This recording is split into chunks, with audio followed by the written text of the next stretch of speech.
하나님의 말씀 보겠습니다. 신명기 33장 26절로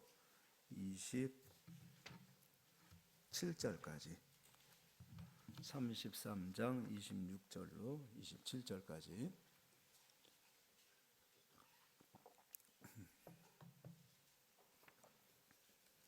예, 우리 합독하여 다 같이 읽겠습니다. 합독하여 하나님 말씀 읽겠습니다. 여수른이여 하나님 같은 이가 없도다. 그가 너를 도우시려고 하늘을 타고 궁창에서 위엄을 나타내시는도다.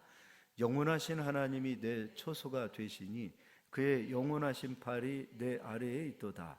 그가 내 앞에서 대적을 쫓으시며 멸하라 하시도다. 아멘. 예, 오늘은 온전한 여수른, 여수른에 대해서는 네 번째 시간이 되겠어요. 히브리 사상에서는 하나의 단어가 있다 하더라도 뜻이 여러 가지가 있다고 설명해 드렸습니다. 그래서 이 여수른에도 한 5가지 정도의 뜻이 있다 그랬어요. 첫 번째 정직한 여수른, 또 두 번째가 하나님과 친밀한 여수른, 또 세 번째는 뭐였죠? 의로운 여수른, 또 네 번째는 오늘 하고 있는 온전한 여수른, 또 이제 마지막 하나가 더 있는데 그것은 바른, 올곧은. 그러니까 올곧다라는 것은 삐뚤어지지 않았다는 거죠. 올곧은 그런 여수른, 그런 뜻을 가지고 있습니다. 오늘은 이제 온전한 여수른인데 오후 캠프도 있고 해서 중간에 하다가 설교가 좀 짧게 끝날 수도 있어요. 그리고 다음 주에 또 연결해서 할 수도 있습니다. 아니면 오늘 다 할 수도 있고 미리 제가 설명해 드리고 그렇게 설교를 하도록 하겠습니다. 온전한 여수른이 되기 위하여, 또 온전한이라는 그 뜻을 이해하기 위해서는 디모데 후서를 가서 보겠습니다. 디모데 후서 디모데 후서 3장입니다.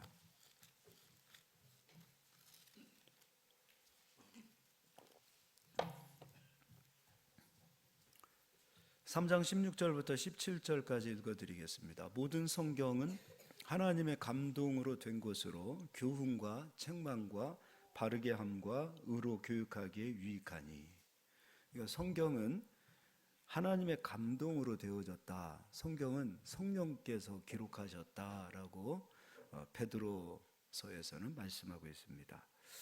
교훈과 성경으로 교훈을 하고 책망을 하고 바르게 함과 의로 교육하기 유익하니 이는 하나님의 사람으로 온전하게 하며, 그러니까 성경은 하나님의 사람으로 온전하게 한다라고 되어 있어요. 성경이.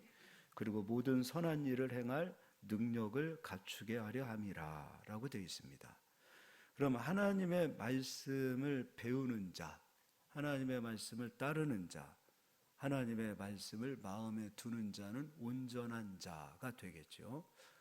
하나님의 말씀을 거부하는 자, 불순종한 자는 온전한 자가 될 수 없습니다. 그리고 이 성경은 하나님의 성령께서 기록하셨습니다. 물론 40여 명의 사람을 통해서 성경을 기록하게 했지만 그 각자 그 사람들에게 성령께서 감동을 주셔서 성경을 기록하게 하셨기 때문에 성경의 저자는 성령님이십니다. 그러니까 성경과 성령님은 떠나 살 수가 없고 분리될 수 없습니다. 그래서 성경과 성령님은 함께 역사하신다라고 기억하시기 바랍니다. 이제 구약 성경 앞으로 가서 사무엘상 18장을 가서 보겠습니다. 18장. 사울이라는 사람은 하나님의 말씀을 끝까지 거부합니다. 처음에는 순종하는 것 같아요. 듣는 것 같아요. 따르는 것 같아요. 그러나 항상 하나님의 말씀에 불순종했습니다. 하나님은 100% 순종을 원하시지 한 90% 순종하고 10% 남겨놓는 것은 순종으로 보시지 않아요. 근데 사울의 생각은 한 90% 정도 순종했으면 10%는 불순종해도 순종한 거 아니냐, 이 생각을 가진 거죠. 아말렉을 진멸하라 했을 때 사울은 90%는 순종했고 10%는 불순종했습니다. 자기를 위하여 기념비를 세웠고요. 또 백성을 눈치를 살폈고 백성의 마음을 살피는 가운데 백성들이 원하는 것을 들어줬습니다. 하나님이 원하는 것은 듣지 않았어요. 그러다 보니까 한 10% 정도 불순종을 했습니다. 근데 하나님께서는 그것이 온전하다라고 보시지 않았어요. 온전하지 않다라고 보셨기 때문에 사울에게 회개를 요구했고 사울은 끝까지 회개하지 않았습니다. 그것이 반복이 되는 거죠. 한 번, 두 번, 세 번, 네 번. 그것이 사울에게 항상 반복되어진 불순종이었어요. 그러니까 그 사람은 순종을 온전히 하지 못한 사람이에요. 그러면 하나님의 말씀에 불순종한 상태, 온전하지 않은 상태에서는 하나님의 성령이 떠나십니다. 그래서 10절에 18장 10절입니다. 그 이튿날 하나님께서 부리시는 악령이 사울에게 힘있게 내리매. 왜 악령이 내리는가? 하나님께서 함께 계시지 않기 때문에. 하나님이 함께 하시지 않아요. 성령이 떠나셨어요. 성령은 불순종하는 사람과 함께 할 수 없지요. 온전하신 하나님께서 온전하지 않은 자들과 함께 할 수 없다라는 거죠. 그래서 악령이 사울에게 힘있게 내림에 그가 집안에서 정신없이 떠들어대므로 다윗이 평일과 같이 손으로 수금을 타는데 그때에 사울의 손에 창이 있는지라. 그가 스스로 이르기를 내가 다윗을 벽에 박으리라 하고 사울이 그 창을 던졌으나 다윗이 그의 앞에서 2번 피하였더라. 여호와께서 사울을 떠나 하나님께서 사울을 떠났습니다. 하나님께서 사울을 떠나 다윗과 함께 계심으로 사울이 그를 두려워한지라. 하나님께서 사울을 떠났습니다. 떠난 이유는 하나님의 말씀에 불순종했기 때문입니다. 이제 다윗을 가서 보겠습니다. 사무엘상을 가서 보겠습니다. 사무엘하를 보겠습니다. 사무엘하 12장입니다.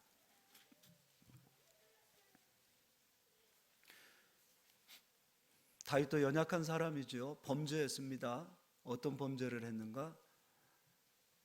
충성스러운 신하의 아내. 그 아내의 이름이 누구예요?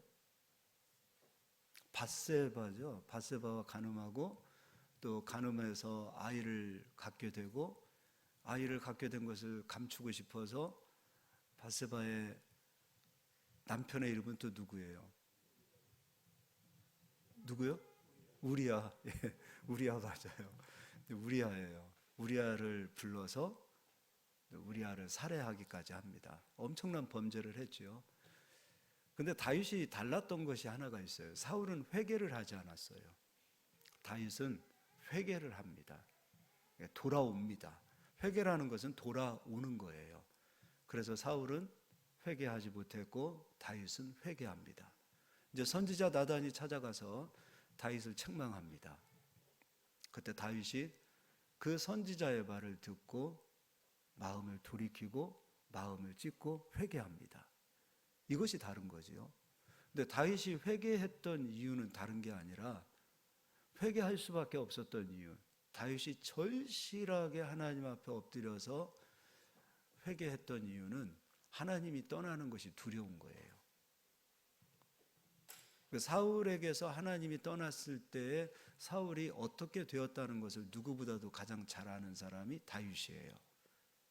다윗은 그걸 두려워한 거예요. 나의 이런 범죄로 하나님이 내게서 떠나시면 어떻게 될까? 그래서 12장 7절을 한번 읽어드리겠습니다. 나단이 다윗에게 이르되 당신이 그 사람이라. 이스라엘의 하나님 여호와께서 이와 같이 이르기를 내가 너를 이스라엘의 왕으로 기름 붓기 위하여 너를 사울의 손에서 구원하고. 나단을 통해서 다윗을 책망했을 때 다윗이 이 이야기를 듣고 우리아도 죽이고 권력도 가지고 있고 그리고 이 나단 선지자 한 사람 정도 쥐도새도 모르게 죽이면 그만일 텐데 다윗은 나단 선지자의 말을 하나님의 음성으로 듣고 그 자리에서 자신을 깨트리고 하나님 앞에 엎드리기 시작합니다. 근데 여기서 중요한 것이 있습니다. 사울도 하나님이 떠나셨을 때, 성령께서 사울에게서 떠나셨을 때 그 떠난 상태는 온전하지 못한 상태가 되어지는 거죠. 그런데 사울에게는 여전히 왕의 직분이 남겨져 있습니다. 땅에서 힘도 있고 권세도 있고 왕의 직분도 가지고 있다는 것입니다. 변한 것은 없어요. 단지 영적으로 성령님이 떠나신 것입니다. 그러니까 육적인 사람은 이걸 모르는 거예요. 떠나든 떠나지 않든. 또 하나님을 간절히 원하지 않는 사람은 떠나든 떠나지 않든. 왜냐하면 하나님이 떠난다 하더라도 나는 여전히 나라고 생각하는 거예요. 직분도 그대로 가지고 있고, 힘도 그대로 가지고 있고, 돈도 그대로 가지고 있고, 명예도 그대로 가지고 있기 때문에 잃을 것이 별거 없다 이런 생각을 가질 수가 있다는 거지요. 그것이 바로 가장 큰 교만이라는 겁니다. 여러분, 목사님이라고 범죄 안 합니까? 범죄해도 목회자의 직분은 그대로 가지고 있습니다. 강단에 서서 여전히 하나님 말씀 전할 수도 있습니다. 우리 성도님들도 집사님도 되고 권사님도 되고 장로님도 되고 다 되셨을 텐데 여러분들이 범죄해도 그 직분 여전히 가지고 있고 여전히 봉사도 할 수 있고 여전히 찬양도 할 수 있고 여전히 하나님 섬길 수도 있습니다. 그러면 그 직분이 그대로 내게 있다고 해서 명예가 내게 여전히 있다고 해서 나는 온전한 사람인가? 여전히 남들이 목사님하고 불러주니까 나는 온전한 사람인가? 여전히 남들이 나에게 집사님, 장로님, 권사님 불러주니까 나는 온전한 사람인가? 나는 여전히 찬양도 하고 봉사도 하고 섬기기도 하고 나는 주님을 위해서 헌신도 하고 예배도 드리니까 나는 온전한 사람인가? 생각해 볼 수 있는 부분이라는 거예요. 하나님이 떠나셔도 성령이 내게 떠나셔도 나는 여전히 목사의 직분을 감당할 수 있고 나는 여전히 교회에서 봉사할 수 있고 노래할 수 있고 기도할 수 있고 찬양할 수 있습니다. 기도도 합니다. 성령이 없이 기도 왜 못합니까? 성령이 없이 왜 찬양 못합니까? 성령이 없이 말씀 못 전합니까? 다 할 수 있습니다. 그러나 그 상태는 온전한 상태가 아니라는 겁니다. 사울에게서 하나님이 떠났다 하더라도 사울은 죽을 때까지 왕의 직분을 가지고 삽니다. 여전히 권세가 있습니다. 여전히 사울의 말 한마디면은 군사가 움직이고 사람을 죽이기까지도 합니다.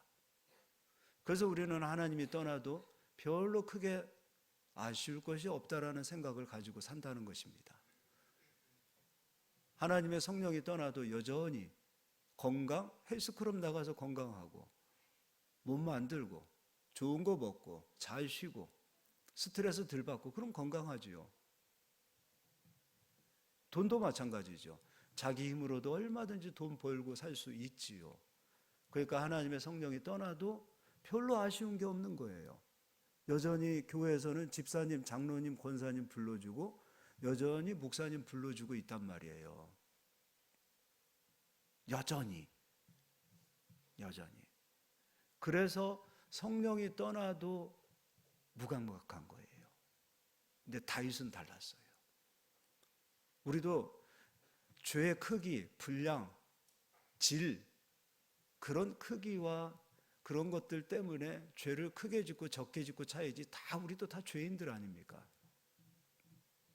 근데 다윗과 우리가 다른 점, 다윗과 사울이 다른 점은 무엇이냐면 다윗은 하나님 떠나는 게 너무 두려운 거예요. 하나님은 진짜 온전한 사람, 우리의 이 상태가 온전해서 온전하다가 아니라 하나님을 정말 다윗처럼 하나님을 간절히 원하는 자의 그 마음의 상태를 온전한 자 이렇게 부르신다는 거예요. 하나님을 간절히 찾는 자, 간절히 사모하는 자. 정말 하나님 없이 살 수 없기 때문에 하나님 그렇게 놓치지 않으려고 하는 그 마음들, 이런 마음을 온전한 마음이라는 거예요. 이런 온전한 자의 예배가 여러분 다르지요. 이런 온전한 자의 마음의 기도가 다르지요. 이런 온전한 자의 신앙생활이 다르지요. 바리새인 될 수 없지요. 형식적이고 율법적이고 그리고 전통을 따르고 그런 거하고 다르지요. 진실하지요. 간절하지요. 하나님이 원하시는 사람이 바로 이런 사람들이에요. 하나님은 이런 온전한 자를 찾으시는 거예요. 그러니까 껍데기로 신앙생활하면 안 돼요. 위선적인 신앙생활에서도 안 돼요. 남들 속일 수 있어요. 왕도, 대통령도, 목사도 사람은 속일 수 있어요. 그러나 하나님은 속일 수 없어요. 위선적인, 형식적인, 율법적인 그런 죽은 신앙 하나님은 기뻐하지 않으세요. 우리의 마음이 살아나길 원하세요. 하나님은 지금도 그런 사람들을 찾고 계시는 겁니다.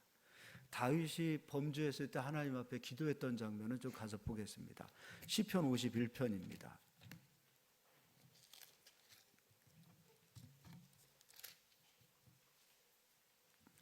51편 한 10절부터 읽어드릴게요. 하나님이여 내 속에 정한 마음을 창조하시고, 다윗이 범죄하고 난 이후에 나단 선지자로 책망을 듣고 난 이후에 하나님 앞에 와서 엎드려서 회개하는 그 기도의 장면이에요. 하나님 내 속에 정한 마음을 창조하시고 내 안에 정직한 영을 새롭게 하소서. 정한 마음, 정직한 영 새롭게 하소서. 다윗은 사울이 범죄했다고 그러네. 내가 갑자기 좀 전에 다윗이 범죄하고 난 이후죠. 다윗은 끝까지 자기 자신이 여수룬이 되고 싶었던 거예요. 그래서 11절 나를 주 앞에서 쫓아내지 마시며 주의 성령을 내게서 거두지 마소서. 이 기도를 드리지 않아도 다윗은 여전히 왕이에요. 여전히 왕의 권세를 가지고 있어요. 범죄를 했고 성령이 떠나셨다 하더라도 왕관을 벗지 않아도 되고 왕의 권위를 내려놓지 않아도 돼요. 죽는 날까지 왕으로서 살 수 있을 겁니다. 근데 다윗은 하나님 앞에서 정직했어요. 난 껍데기 왕이 되고 싶지 않습니다. 난 진실한 왕이 되고 싶습니다. 다윗에게 아마 이 두 가지 중에 하나를 택하라 그러면 어땠을까요? 너 왕이 될래? 아니면 성령이 너와 함께하는 삶을 살래? 난 왕을 버리겠습니다. 성령을 택하겠습니다. 둘 중에 하나 택하라 그러면 성령을 택하는 쪽을 택하는 사람이 다윗이라는 거예요. 성령을 택하지 않아도 여전히 왕으로 살 수 있습니다. 권세가 있어요. 그 말 한마디면 수많은 사람들이 들어야 됩니다. 그런데도 불구하고 다윗은 그 길을 택하지 아니하고 성령을 택하셨습니다. 그래서 성령을 내게서 거두지 마소서. 주의 구원의 즐거움을 내게 회복시켜 주시고 자원하는 심령을 주사 나를 붙드소서. 그리하면 내가 범죄자에게 주의 도를 가르치리니 죄인들이 주께 돌아오리라. 저 밑으로 내려가서 계속 읽어드리겠습니다.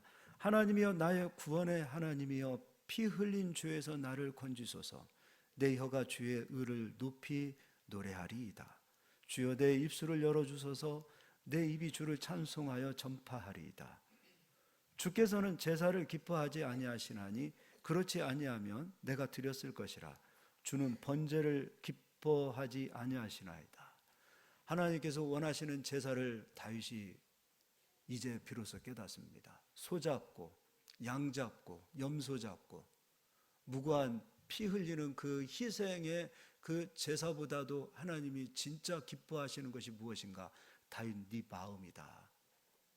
하나님께서 이 시대에 우리에게 진짜 원하는 것은 바로 우리의 마음을 원하세요. 우리의 마음이 온전해지는 거예요. 너 세상을 택할래? 하나님을 택할래? 너 네가 쓰고 있는 지금 왕관을 택할래? 아니면 하나님의 성령이 너와 함께하는 것을 택할래? 성령을 잃어버리는 것 때문에 내 속에 정직한 영이 빠지는 것 때문에 하나님 앞에서 위선되어진 신앙생활하는 것이 싫기 때문에 하나님 앞에 와서 마음을 찢고 있는 다윗의 모습, 그것이 바로 온전한 예배자의 마음이라는 거죠. 17절에 하나님께서 구하시는 제사는 상한 심령이라. 하나님이여 상하고 통회하는 마음을 주께서 멸시하지 아니하시리다. 하나님이 기뻐하시는 제사, 원하시는 제사는 우리의 상한 심령이에요. 마음을 찢으라는 거예요. 너 왜 네 마음은 찢지 않고 무수히 죄 없는 소를 죽이냐? 너 왜 네 마음은 찢지 않고 너 때문에 희생되어 죽으신 그리스도만 날마다 십자가에 못 박고 있느냐? 소 잡고 양 잡고 하나님께서 그것보다도 더 원하시는 제사는 우리들의 마음을 찢는 제사를 원하는 것입니다. 언제부터인가 우리의 예배에 눈물이 사라지고 우리의 기도에 눈물이 사라지고 감동이 사라지고 있음에도 불구하고, 그럼에도 불구하고 아무렇지도 않고 살아가고 있는 우리들의 모습이라면 우리는 온전한 예배자인지 한번 돌이켜봐야 됩니다. 왜 눈물이 사라지는 겁니까? 그만큼 하나님의 은혜가 없어도 나는 살 수 있습니다라는 사울과 같은 이 심령을 가지고 살기 때문이라는 것입니다. 하나님의 은혜는요, 정말 너무도 귀하지 않습니까? 근데 그 은혜는 누구에게 오십니까? 바로 오늘 다윗과 같은 이 상한 심령을 가진 자들에게 하나님의 은혜가 오기 시작합니다. 그럼 하나님께서는 소 잡고 양 잡고 이 제사를 원하지 하시는구나가 아니라 상한 심령으로 드리는 제사를 원하신다는 거예요. 상한 심령이 되어지지 않았을 때, 소 잡고 양 잡았을 때는 하나님께서 받지 않으셨어요. 다윗이 상한 심령이 되었을 때에, 비로소 자기의 마음을 깨트리고 나갔을 때에, 마음을 찢었을 때 비로소 다윗이 드리는 제물을 하나님이 받으십니다. 그 뒤도 읽어보겠습니다. 주의 은택으로 시온의 선을 행하시고 예루살렘 성을 쌓으소서. 그때 주께서 의로운 제사와 번제와 온전한 번제입니다. 온전한 예배를 기뻐하시리니. 언제요? 상한 심령이 되었을 때. 그때 그들이 수소를 주의 제단에 드리리이다. 아버지의 마음과 아버지의 눈물이 있으면 상한 심령을 회복할 수 있어요.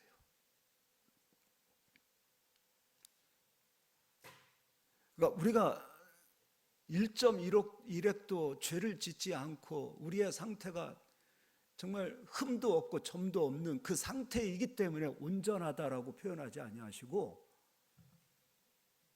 우리 힘으로는 아니 되기 때문에, 내 힘으로는 아니 되기 때문에, 하나님 없어도 나는 돈 벌 수 있고, 하나님 없어도 왕관을 쓸 수 있고, 하나님 없어도 나는 잘 살 수 있기 때문에 하나님 필요 없습니다, 이런 마음이 아니라 하나님 없이는 못 살겠습니다. 성령을 거두지 마소서. 하나님이 함께 하셔야 됩니다.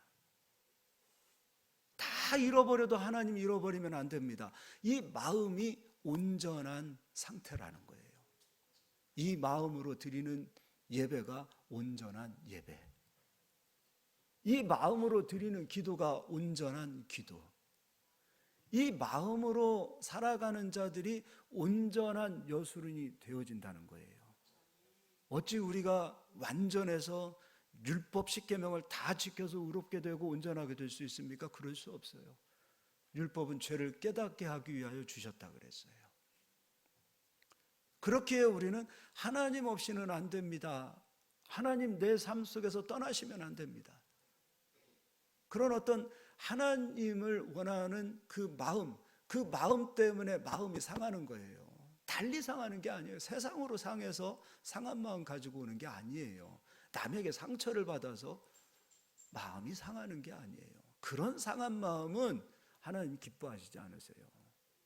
나가서 일이 안 돼서, 사업이 안 돼서, 사람으로부터 상처받아서 남들이 나를 안 알아주기 때문에 그렇게 해서 상처를 받는 거 그거 원하지 않으세요. 하나님이 내 삶 속에서 너무도 필요하기 때문에, 하나님 없이는 단 한순간도 살 수 없기 때문에 그 하나님을 원하는 그 간절한 그 마음 때문에 하나님을 찾고 구하고 두드리다 보니 마음이 상하는 거예요. 하나님을 찾고자 하는 그 상한 마음, 하나님을 더 간절히 원하는데 하나님이 내게서 없는 것 같은, 그러할 때 상하는 그 상한 심령을 하나님이 원하시는 거예요. 이 시대에는 머리가 나쁜 사람들이 많아서 세상이 문제가 되는 게 아니에요. 우리가 공부를 못해서, 학력이 부족해서, 우리가 덜 똑똑해서 세상이 문제가 되는 게 아니에요. 교회도 마찬가지예요. 교회도 마찬가지. 얼마나 머리 좋은 사람, 똑똑한 사람이 많아요. 이 시대의 문제는 바로 이 상한 심령을 가진 온전한 자들이 없기 때문에 문제예요. 이런 마음이 필요합니다. 이제 스가랴서를 가서 보겠습니다. 스가랴서 4장 16절입니다.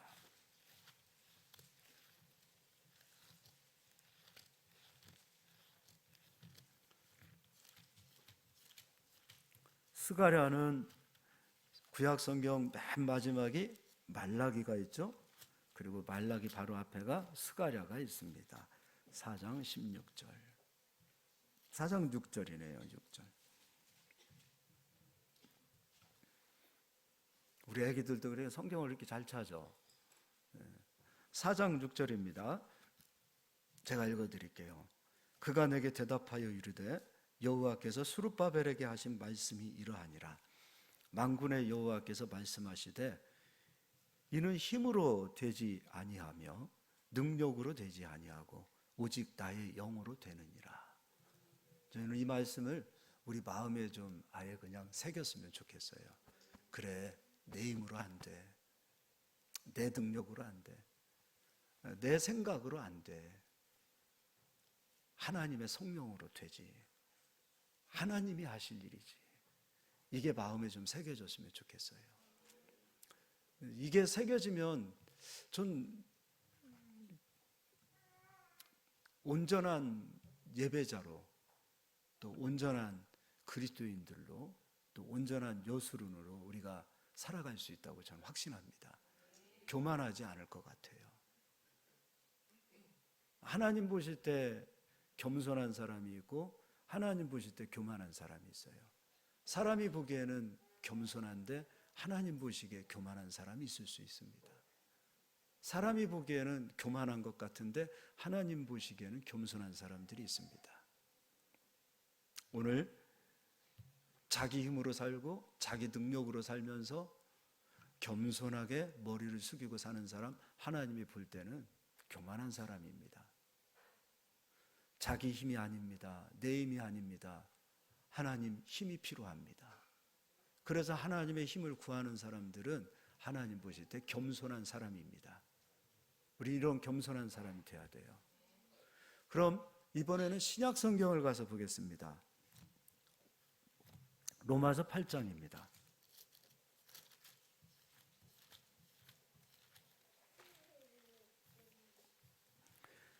8장 6절에서 7절 읽어드리겠습니다. 육신의 생각은 사망이요 영의 생각은 생명과 평안이니라. 우리 생각보다 하나님의 성령을 구하고 성령의 인도하심, 그리고 성령이 주시는 그 지혜와 명철과 성령께서 우리에게 주시는 그 생각을 붙드는 자들, 그리고 그 생각을 붙들고 따라가는 자들이야말로 진짜 온전한 여수론이라고 말할 수 있습니다. 그런데 우리도 생각을 합니다. 우리의 생각도 있습니다. 사람은 각자 가지고 있는 생각이 있습니다. 근데 그 생각을 따르기보다는 성령의 생각을 따라가고 성령의 말씀을 따라가는 저희들이 되어야 합니다. 오늘 보셨죠? 그럼 어떻게 해야 되겠습니까? 내 생각을 꺾어야 되겠죠. 그리고 성령의 생각을 구해야 되겠지요. 내 힘으로 안 된다라고 우리는 스가랴서에서 지금 고백하고 왔잖아요. 그럼 성령님, 성령의 힘으로 우리를 이끌어 주십시오. 성령님, 우리를 좀 도와주십시오. 성령이 없어도 우리는 여전히 우리가 가지고 있는 직장, 우리의 가정 변하는 거 하나도 없을 거예요. 육으로 살아도, 육신으로 살아도, 성령이 없이 살아도 이 땅 살아가는 데는 아무런 지장이 없어요. 똑같이 숨쉬고 살아갈 수 있어요. 똑같이 살아갈 수 있어요. 그런데 영의 사람, 성령의 사람, 하나님의 사람들은 하나님이 그렇게 살기를 원치 않으세요. 기도하지 않아도 살아갈 수 있어요. 하나님께 구하지 않아도 살아갈 수 있어요. 하나님 도움 없이도 살아갈 수 있어요. 그럼 사울 되는 거예요. 나는 하나님 도움 없이는 못 살겠습니다. 성령의 은혜 없이는 난 못 살겠습니다. 나를 도와주시옵소서. 그리고 엎드리고 구하고 성령의 인도를 받는 저희들이 되셔야 됩니다. 우리는 십계명을 죄라고 생각하고 있어요. 근데 성경에서 그리스도인들을 향하여 이것이 죄다라고 말하는 부분이 있습니다. 무엇입니까? 성령을 회방하는 죄. 성령을 소멸치 말라고 하셨습니다. 성령 충만 받으라 그랬습니다. 성령을 멸시하지 말라고 말씀하고 있습니다. 예수님을 조금 아프게 하면 그럴 수도 있다, 용서도 받을 수 있다라고 말씀하고 있지만 너희가 성령을 회방하면 너희는 구원도 못 받는다라고 말씀하고 있어요. 무서운 말씀 아닙니까? 내 힘이 아니라 성령의 힘을 구하는 자들이 되셔야 돼요. 아무리 바쁜 시간 속에서도 우리는 하나님을 구하는 시간들이 필요합니다. 새벽 시간도 중요합니다. 이스라엘 백성들이 오후 3시에 기도 시간을 정하고 하나님께 나가 기도합니다. 가장 하루 일과 중에서 일로 정신이 없는 시간이 오후 3시입니다. 그 시간에 자기가 하는 모든 일들을 내려놓고 하나님을 구하고자 하는 그들의 마음, 우린 그런 건 좀 본받아야 되지 않겠습니까? 정신없이 하루를 살아가는 그 가운데에서도 하나님을 좀 구하시고, 그것이 한 번, 두 번, 세 번 습관이 되어지면 아무리 바쁜 상황 속에서도 하나님, 제가 잠시 일하다가 하나님 놓치는 것 같습니다. 그리고 하나님을 불러보십시오. 그럼 어느 순간에 하나님의 성령께서 우리 마음에 감동을 주시고 말씀을 주시고 또 은혜를 주시고 지혜를 주시고 또 길을 열어주기도 하시고, 그리고 하루의 마지막도 그냥 눈 감고 주무시지 마시고 주무시기 전에 하나님의 성령을 구하시고, 성령님 오늘 하루도 감사합니다. 그리스도의 은혜로 살게 해주셔서 감사합니다. 반성문 쓰고 그런 차원이 아니라 성령님 앞에서 깨어있는 저희들인지를 한번 확인해 보시고, 우리는 하루 24시간 온통 하나님의 성령으로 충만하기를 예수의 이름으로 축원합니다. 저는 자다가도 설교합니다. 꿈에서도 설교합니다. 꿈속에서 설교하고 있는 저를 발견해요. 근데 꿈속에서, 이렇게 얘기하면 신비주의로 보지 마세요. 꿈속에서 설교하고 있는데 그 설교하는 내용들이 머리에 남을 때가 있어요. 깨자마자 바로 적어요.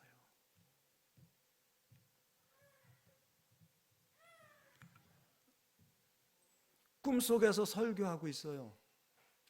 근데 설교하고 있는 그 내용을 제가 받아 적고 있어요. 나중에 와서 성경을 보고 그러면 깜짝깜짝 놀랄 때가 있어요. 저는 잠들었을 때도 꿈 꿨을 때도 성령님과 함께 하기를 소망합니다. 온전히 우리들이 하나님을 구하는 저희들이 되기를 예수의 이름으로 축원합니다. 나머지는 한번 다음 주에 다시 또 온전한 여수로는 한 번 더 하도록 하겠습니다. 옆 사람 인사하겠습니다. 온전하기를 바랍니다. 한 번 더 인사하겠습니다. 온전한 여수론이 됩시다. 네, 우리